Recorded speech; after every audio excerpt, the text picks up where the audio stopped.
at a time. Oh, I am restricted, fixed upon the web. I need to kick the habit that my mind is breathing in. Break out, I've got to see. Spent all my life holding all of it closely. I played it innocent, a feel of discontent. I'm finally facing it all, fearless.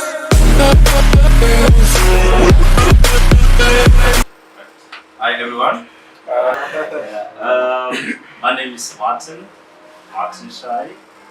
I work with Emery, so we're trying to give back to the community where we could. So I'll be his marketing coordinator, and I hope this will make a difference in the youth, as we are an African youth invention. This is our new host. As our last host, she has problems at home due to funeral. Thank you. Hi everyone, my name is Mpombane. I stay just across the road.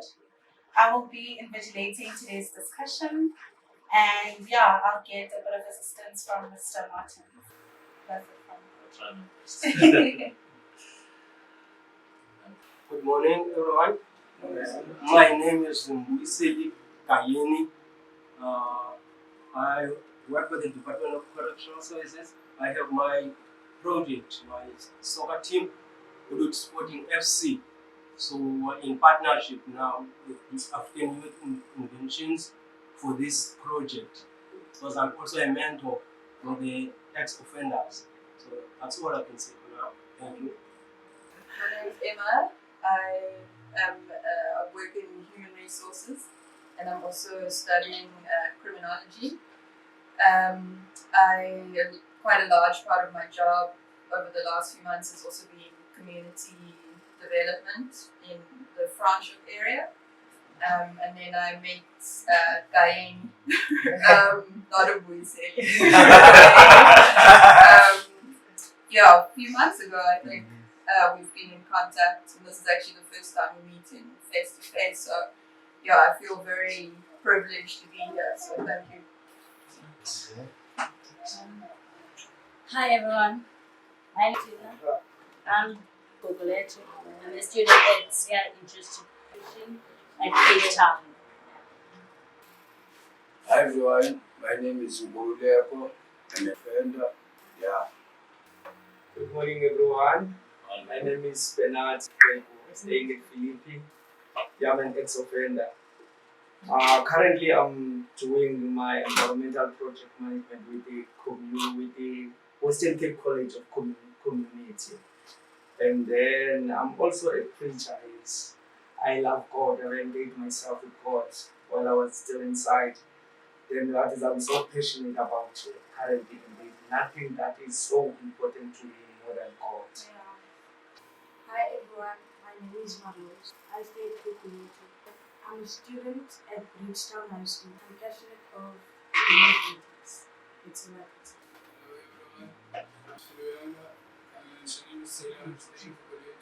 Hi everyone, I'm Sunny from Goodwood Pennsylvania, and I'm studying. I'm in college, Northern College. Hi everyone, my name is Emil. I'm the CEO for African Invention. So we're just here in collaboration with Goodwood Sporting to organize this event. How can we improve youth as well as ex-offender to make it a better place? So thanks so much for being one of us.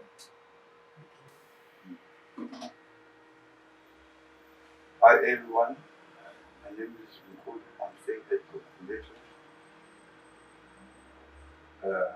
I was in I'm an ex-offender at Goodwood.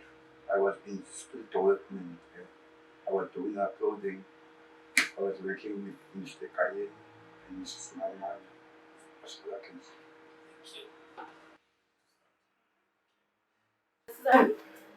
To another week of our community panel discussion. This is the AYI, Goodwood Sporting, Mindset and Youth Development Program.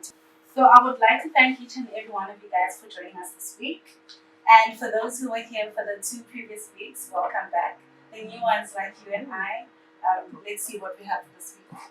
I would like to give a special thank you to Emery and Mr. Gayeni for giving us this opportunity and allowing us to use the space in order to discuss the issues that each and every one of us face on a daily basis. And we find that we're often not given the chance to speak about these things in our own communities. So today's question discussion is about the solutions of the factors that lead people to committing crimes. And for the next coming 2 weeks, so next week is based on the solutions that ex-offenders' consequences that leading them to commit these crimes again. And the final week, we will speak about the conclusions and the solutions on our 4 previews of the previous meetings. So the first discussion was based on what had led people to commit crimes. I will just bring them up. So it's poverty, it's peer pressure, it's drugs, it's politics, it's religion, it's family conditions, the society, unemployment, and the list goes on. So the second week, what was discussed is the consequences that people who have committed those crimes had faced. So it is legal consequences, economic consequences, social consequences, and personal consequences as well. So today we will discuss what measures we could take to protect the youth from these crimes. So today we have 11 questions to answer, and everyone will be given a time period of between 3 to 6 minutes to answer any of the questions given above. You are free to speak in your own mother tongue. It is preferred that you speak English, but if you are not able to do so, anything is accepted. So we have written down questions that we would request that each and every one of you answer wherever you can. And Mr. Martin will assist me in giving us the first question. I wish I wasn't doing it. I did it properly. Question 1, poverty. How could you protect a child or a young man or woman who has no food and no one to help him at home before he or she goes out and commits a crime to survive? What advice would you give to those boys and girls who currently go out and find a way of surviving by committing a crime? What I understand about this is, we are surrounded by poverty everywhere. But you find that other kids don't really have much of a choice. So what measures could we try to prevent such kids or to prevent the youth or whoever is involved in that? It can even be an adult. What measures can we take? I mean, what can we do just to prevent them? I'd say for those who has no food, we can open maybe a soup kitchen for them to eat. And then we could open a children's center for those who has no room to stay, and then got them some blankets and those stuff for them to stay and have a shelter. The first one you said so? I would like to open a soup kitchen for those who a soup kitchen? Yeah. Okay. It only specializes in soup? No, it's not a soup. Yeah. We cook maybe rice and meat, all those food. Okay. The kind of traditional name or the old name, it's always been known as soup kitchens, which is it's actually quite I know when the soup kitchens in my area, what would happen is that people would assume that it's just soup and that it's not a meal, and some people don't eat soup, so they don't go over there. That's my first question, like a soup kitchen. You have to kind of change the language or how you explain what it is, but that's a common misconception. I think that we must start getting rid of that. All right, okay. But I think government some of those things exist. So I think maybe you think they must add more of, because they do have there is some centers when they allow people like those sleeping with no place sleep to stay, there is some places some will give food, yes, but maybe they're not enough. I don't know, on my point of view, maybe they're not enough concerned with the local population that the country that the poor that they have. Because the other thing, like you talk about the poverty, mostly in the houses. The other people, like parents, they're not working, and then youth get affected, like what you see in the previous videos. According to what Cabo explained in the previous video, what lead him to go back to do like scrum is just because in the house there was lack of food, they had to go eat outside. But now, when it comes to what he explained about the food, so he came to a point where sometimes when he go to the places, to the family, to his fathers, he couldn't help. Now this affect him. He have to join the group of people to make his surviving, and that lead him to God. So I think what she says, she touched the point, but there is some of them, but maybe government can add more if on each areas. That can also bring something.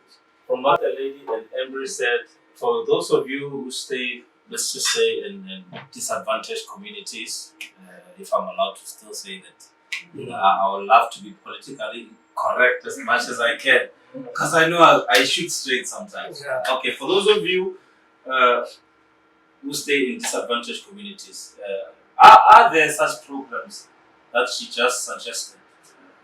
If not, what is your experience? Okay. Yes, there are, such as there by my street where I live, where it's not far from that place. At your place, they do use kitchen. Okay. Yeah. But I wish that the government could provide more places like that. Not like, say, let's say, in a community, there are 3 houses that do use kitchen. Of which some people live far, when they come there, the food is finished. I see. So that can give me a second thought that the food is finished. I can see someone playing with the phone, I can take that phone and go sell it. Yeah. So if government can put more food soup kitchen in houses, Yeah. maybe that can help. Okay. So isn't there anything maybe the community can do as a whole? Maybe every house sign up to give bread, or wouldn't that work? Or maybe. Okay, that's right. What I noticed is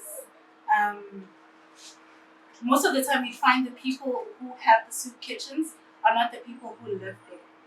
Okay, I see. Because I once went to one in Langa, but it was done by a guy who grew up in Langa for the people of that community. So it's not, sometimes you find it's not the people who live there because, like you said, donate bread, and Yes. sometimes you find they don't have means to you know? Yeah. All right. Okay. I've actually got a question with in terms of people's pride. There is that aspect of Yes. of going to wait, because the other perception about soup kitchens well, I can only speak from in my area, is that it's for children. Yeah. And yes, that is great, of course, speaking about children, but there will also be people who are hungry that won't want to go and stand. Yeah, the pride, in line. She's right. Yeah. And I don't know, if I think I about went myself, through that. would I go stand in line, or would I take someone's phone to buy food? I can't answer that question for myself. But what is your feelings about that? Okay, thank you for the opportunity. But there was I always have a question when it comes to poverty. Why, when you are experiencing such torment in life, then why would you act negatively? Why you will use crime as your provider? Why not doing something positive about your negative effect that you're experiencing at such time? That's always my question in me. And then it comes back when I came into this religion I find out why is that. Because now when you look at this, our way, the way that we were brought in sin. As we are in sin, there is no one that can do righteousness without the help of God. That pride, if people see me going to get a soup, so what are they are going to say about me? That I'm weak, you understand? I'm not a man enough, you understand? You understand? So I must help, I must work for myself. But now, if we have these structures that can assist us in terms of education, you get like an information center, something like that, whereby you know if I'm going to this center, I will get information about studying, I will get information about employment. Where can I go if I want to find a job? You understand? So if we can start from there, we will manage to face the challenges. But it goes back to the fundings because sometimes they will need a little funding like to phone and to assist those kind of people. So we can work together in the community, we will achieve. Okay, thanks. Okay, I hope that everyone got that. We understand how we could protect the young people from the poverty that they face on a daily basis and what the government can do to assist us in that. I'll be moving on to our next question, which is peer pressure. So, how could we protect a child or a young person under influence of peer pressure like gangsterism to not get involved in crime activities? What advice could you give to our young people who are already under the control of some bad group to get out of that influence before they commit a crime? We come to a question of the first one, protect from peer pressure. I think education is a man key for that. Like what I suggested in the first video, what killed Africa first is education system. Because the education system does not teach us what to face outside and what they teach school. So mostly even from any school, when you go outside, even the company, something change compared to what you learn from school. My suggestion was like I always fight, even like I said last time from the book or what I read or what the page that spoke about it, is that the best way to educate the people is to show them the future. Like at least if school can have 1 hour that a video show children look what you're gonna face in the future if you do this. The child is mind will start changing. So if a child go to the wrong direction, that's got nothing to do for government, that's his choice.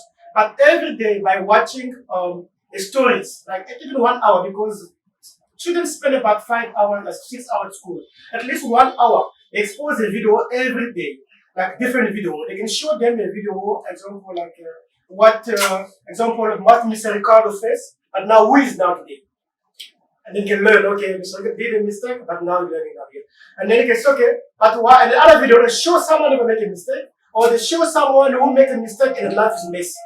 Then he got a day to decide where he's going now.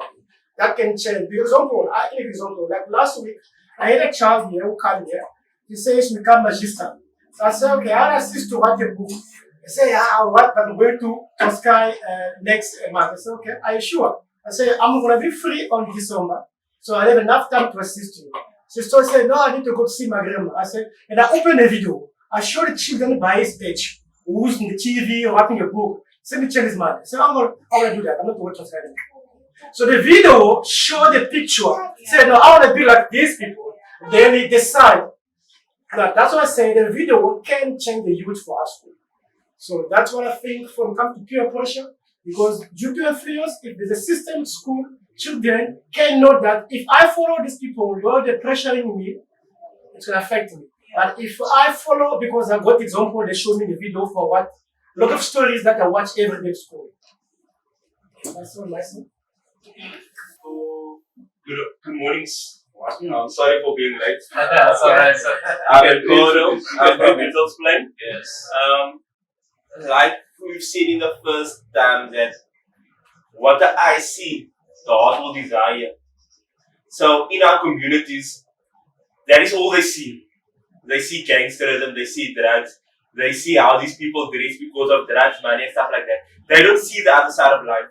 So I hear that see videos, whatever stuff, But we need intervention where you physically take a child and take him on a weekend away.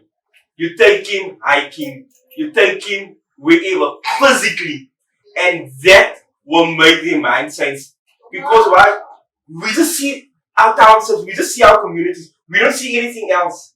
So I mean, if I take 5 kids every 3rd month on a weekend away to a different place, Hermanus, Langebar, whatever, they're going to desire, I want to become better so I can have that. I can go away with my family. I can do this for my child or whatever stuff. So we need an intervention where we physically take them in and show them, listen here, okay, he's the father selling drugs, he's the son, he's my friend. So he sees that the father looks after. Now I need to show him, listen here, what did the father go through, man? He was in prison, he's got tattoos, whatever stuff, he's got gangster friends. Now let me show you what the other side of the line is. Yes. Yeah. What the other side of the line is. And that is how we're going to change the mindsets of our youth, of our teenagers. We understand it's peer pressure, whatever stuff, but we just need that one individual to have that, listen, I'm going to give you an hour, man. And this actually affects teenagers the most. The peer pressure, it's that age. Yeah. I'm going to give you that 1 hour. Try to make it 2 hours because I'm going to take 45 minutes to go to town. Let's just take a drive to Table Mountain. When we come back next week, I'm going to take you up the cable car. He's going to want to see that, man. Yeah. So it's just 2 or 3 hours of your day of any person to change the life of one youth. Come to your point. So on that field, I think we need the government to put it up because all the family may not afford that. Now that's the government must design a program for NGOs, NGOs need to do it. driving you from area to area. I understand that they are there for people are hungry, whatever stuff. It's okay to feed. I don't have a problem. But what do you do after that, man? That child wants to have a better life. He wants to win, whatever stuff. So tell him, listen here.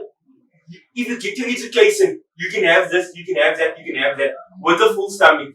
But the NGOs are just there to give you food and hampers and stuff like that. That's it. And then you go back. The guilt is gone. Exactly. There's nothing imprinted in your mind.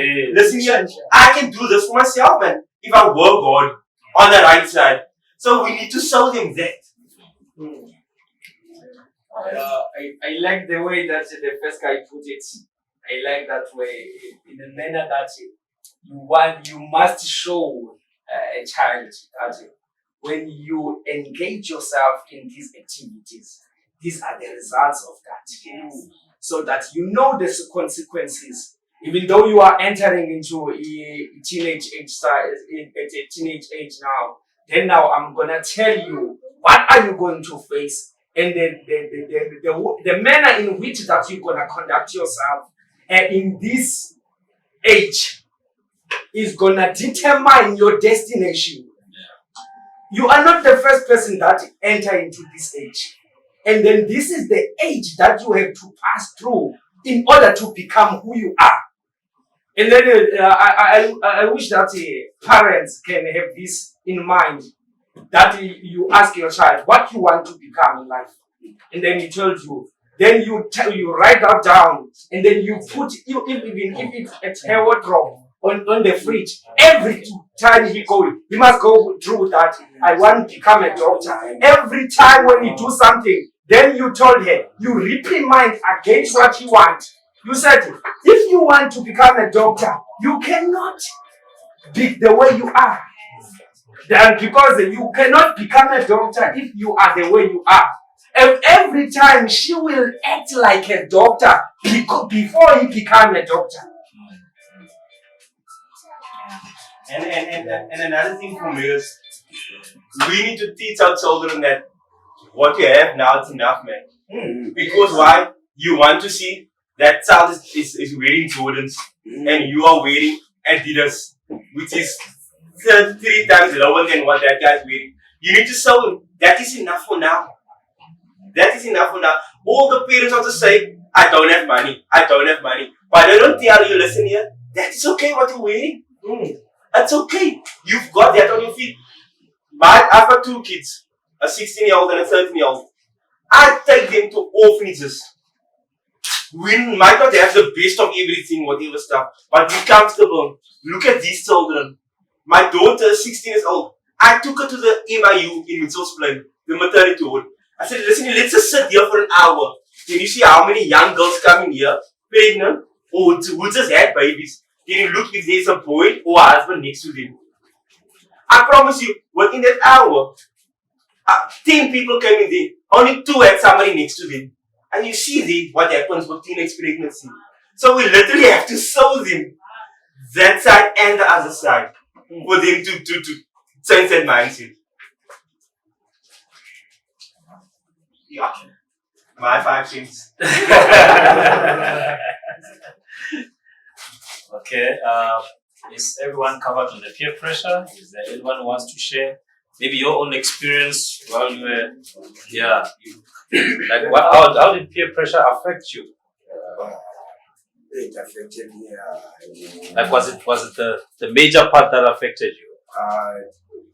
Okay, I was raised by a good father and good mother. That's what you're looking for. Giving me everything.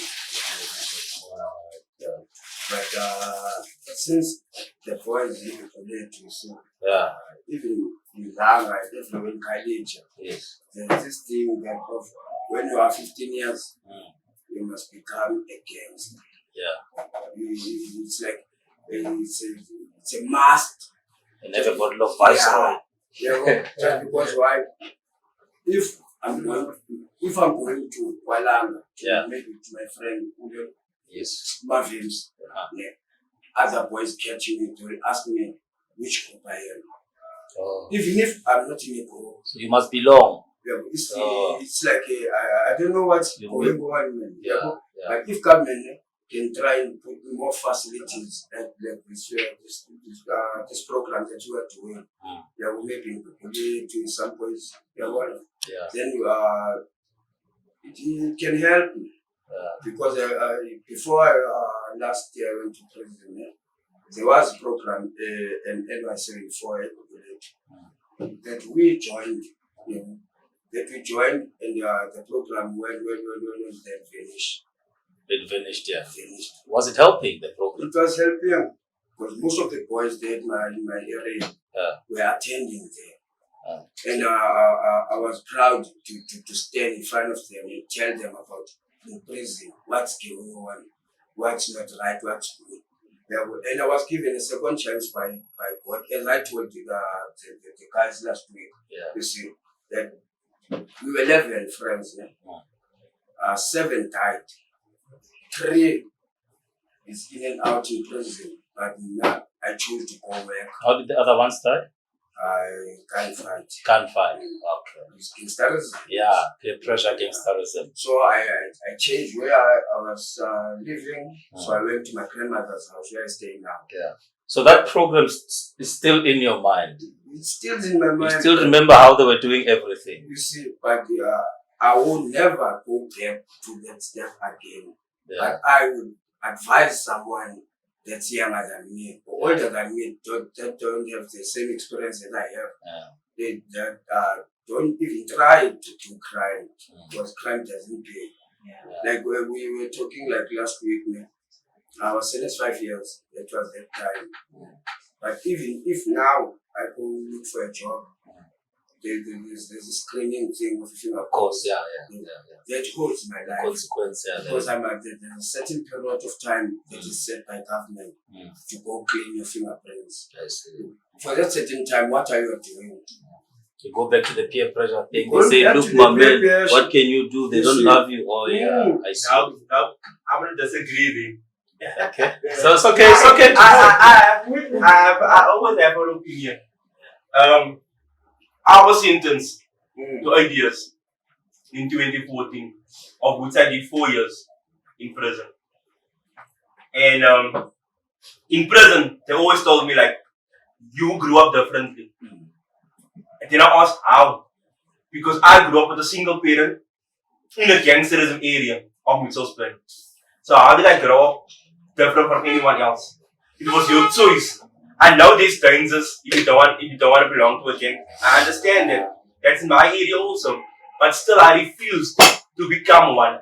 In prison, I refused to become a number. I refused to take a tattoo, whatever stuff, because I knew that wasn't me. I knew that God allowed me to go there because of my own circumstances, just to get me on my knees again and just to get me quiet again and think. Because on that case, on the other side you are right, on the other side I was because you defend yourself. Other you cannot defend. Yeah, but You see, you get pressure. Yeah. So there's a balancing. And then coming to you need to think out of the box, man, when it comes to work. Yeah. I started my own company, went to different companies. What I saw in prison that the government is throwing away the copy papers. They're just throwing it away. And that's recyclable. So what I did is I went to a few offices. Listen here, I've got my own recycling business, whatever stuff. Can I put a box here in your office? You throw your papers in there, I collect it, I recycle. Thinking out of the box. Yeah, yes. And that has worked so far for me. I don't have a problem with that. And I promise you, it's growing. And from there, I started my transport, which is also just keeping myself busy and whatever stuff. I know, man. We might be all different religions, but I trust my God because I put my faith in Him. And I promise you, I'm in a management position where I'm working as a project manager for a fiber company. We install fiber. And my criminal record has never counted against me because I know that God allowed me to go to prison, man. So He's going to provide even with that criminal record. My sentence, my 8 years finished 2 months back. So I also know that I need to wait for another 10 years for my criminal record to be sponged out away, wiped away, whatever stuff. But I know, man, if I ask God, then He will provide. That record means nothing for my God because He's greater than that. He's bigger than that. So I'm just trusting God for whatever I do. Oh, thank you. And today, I promise you, The next video is I meet the premier of the Western Cape on a constant basis. The mayor, I meet him on a constant basis because of the favor of God. So if you put your faith in Him and He downloads that favor, nothing can stop you. It will never be able to be taken away. Okay, thank you for that. Emma, so you wanted to share something with us? Yeah, I think that it's very interesting to hear the different experiences or perspectives. And just kind of from my own life experience and also what I'm studying, is it's one of the questions that comes up all the time is we know the different things that can cause crime. But what is it that one person in the same circumstance as the other person, what causes the one to commit crime and the other not to? And that a lot of that is our personalities, our mindset, the psychology of each person as an individual. And I can see the difference in your personality. You would be a good salesperson.